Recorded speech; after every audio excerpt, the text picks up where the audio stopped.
Hi, I have a message called A Very Relaxed Place today, and here is the short version.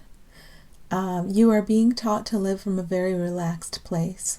From this place is the cause of peace flowing forth, both from the one you call you and from everyone and everything you call other. The heart of peace is a good focus. You have safe access to the benign reality of all in the heart of peace. It is from this depth that true communication blossoms. One thing I wanted to note before going on with the longer version is, in order to receive these messages, I have to relax into the territory of not knowing anything about anything, and sometimes very deeply. So it can take a while before I hear what I'm supposed to share, and I always feel like we've accessed a new level, agreed to allow another hurdle to melt, when it takes me a very long time to access the message. And that was the case with this one.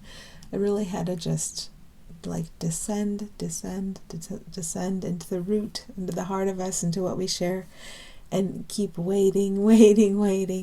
And then it came, and I always feels like when this happens that it's like we've had a breakthrough. So I just wanted to share that with you. And then that place that seemed to take a long time to reach, that becomes a new normal. And then I become aware of my resistance to the flow, to love, to God, acutely aware. And then we get over that. And then the next, whatever the next level is, although it's not truly levels, it can seem again to take longer to get there, and then that becomes a new normal. So I just wanted to share this sense of progress, even though that's linear belongs to the ego. Holy Spirit can also make use of whatever the ego made, and ego made linearity. So in that sense, I wanted to share the view of progress with you. Okay, so you are being taught to live from a very relaxed place. Yeah, what I was just talking about, because when you have to go deeper and deeper for what's actually there for you, for what's authentic, for what you recognize as your true voice and the true voice of everyone you call other, that is a more and more relaxed place. It's a place without defense. It's a place without measurement, without analysis. It just is.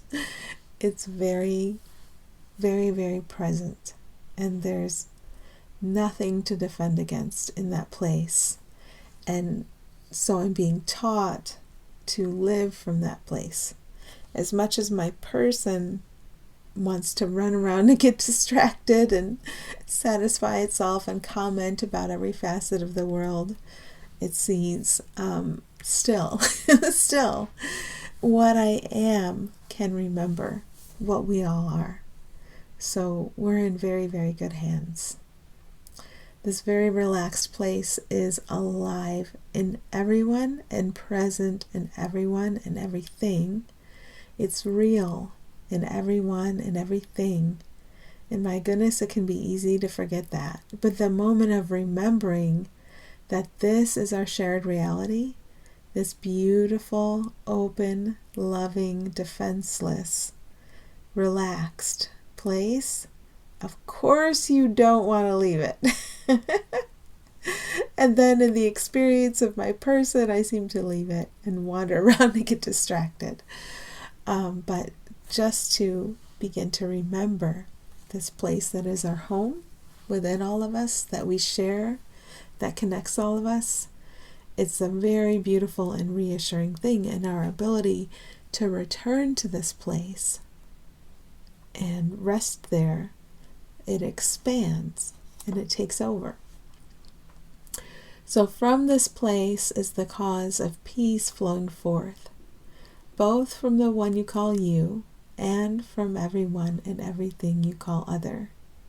And that's why in a moment of relaxing out of a tension that has arisen, I need to And when I'm relaxing out of it, I cannot be judging and analyzing things as separate.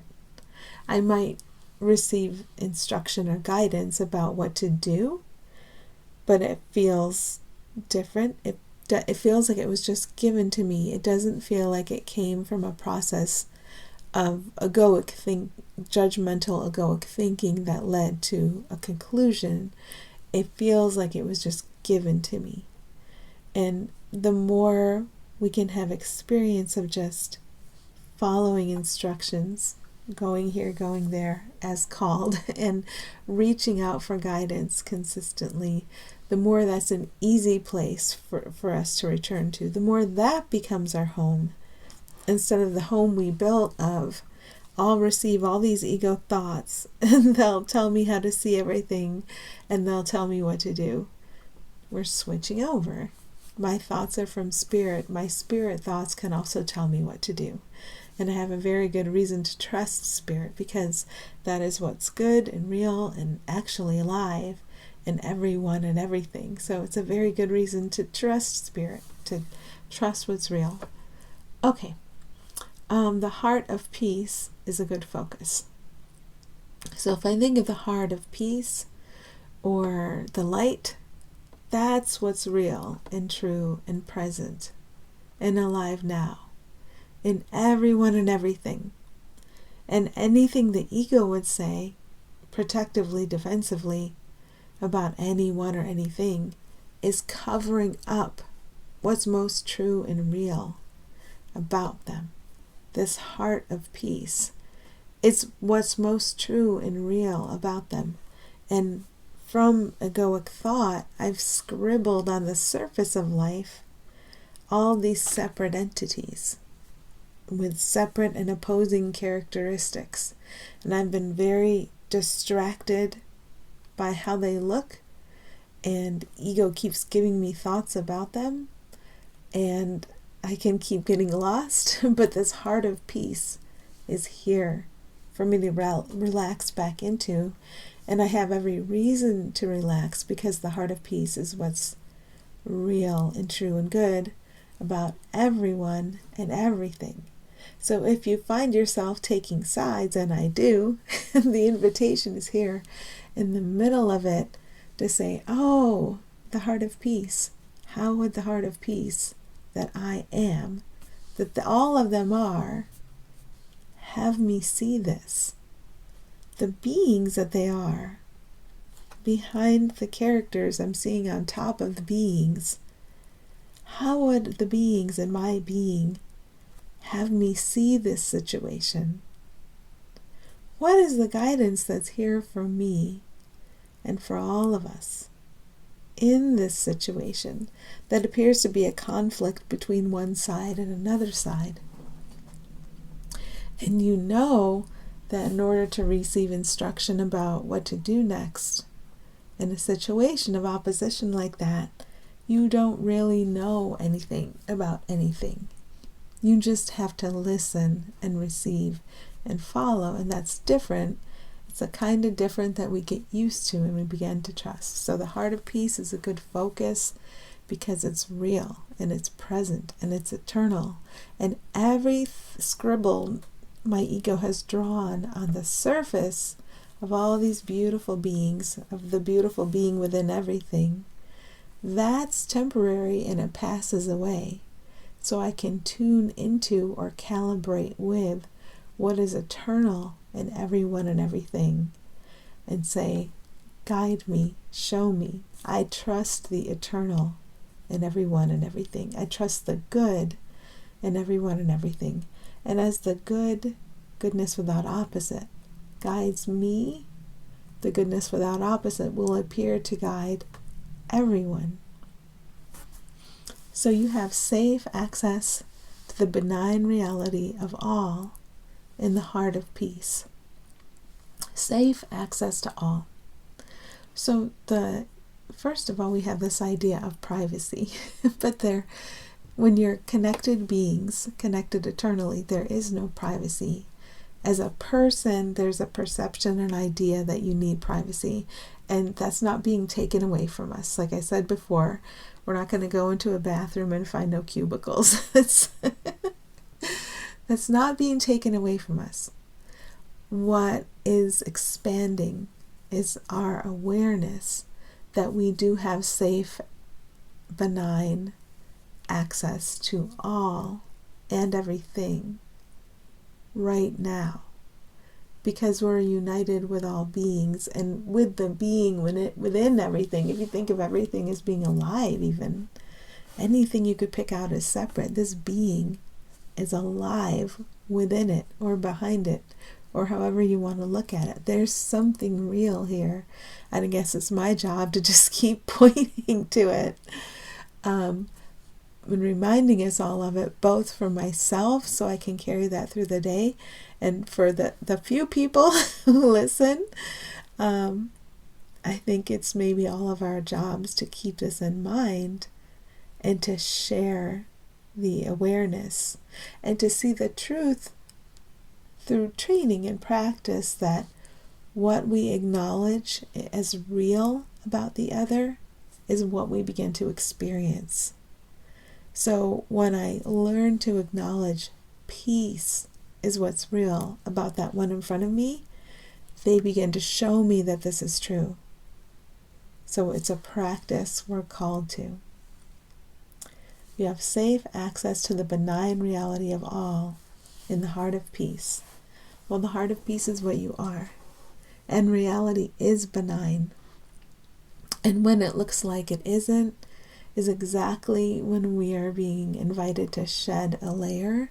It's exactly when we're being invited to see through the surface to what is real. It's exactly when we're being invited to relax into what is real and to allow what is real and everyone and everything to take care of everyone and everything in our sight. So we are loved so much, and all beings are loving, whether you're thinking of the being that seems to be within or behind the person, or the being within the object that's called inanimate. Being is everywhere. Being is everywhere, and it's alive, and it's benign, and it's loving.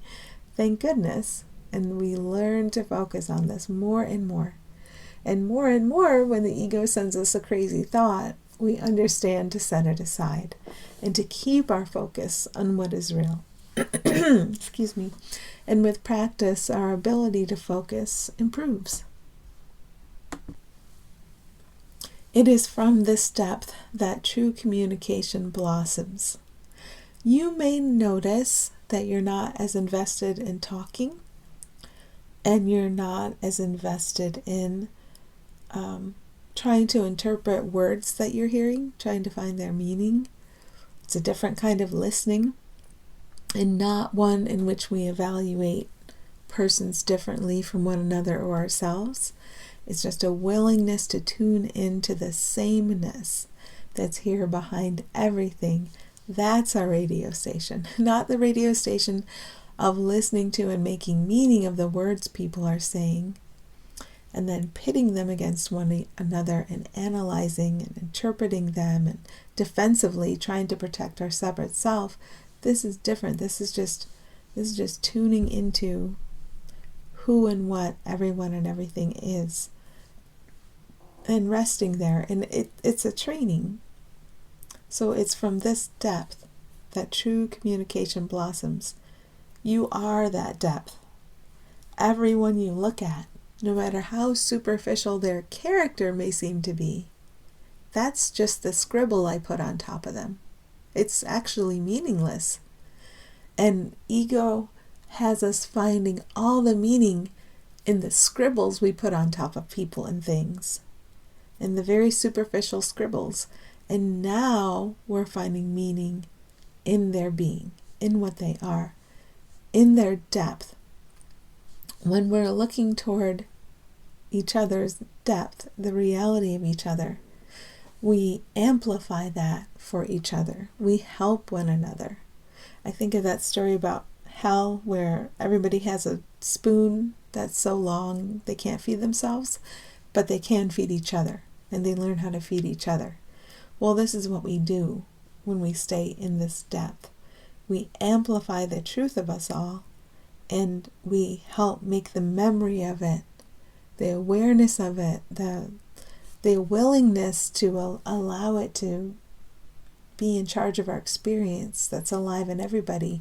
We make that more apparent, more obvious to everyone and everything. If you think of it like a flower opening, it's just a flower opening. And that same flower is in everyone and everything. And you can see that beautiful open flower in everyone and everything. I can do that as long as I don't get caught up in analyzing their surface, especially positively and especially negatively.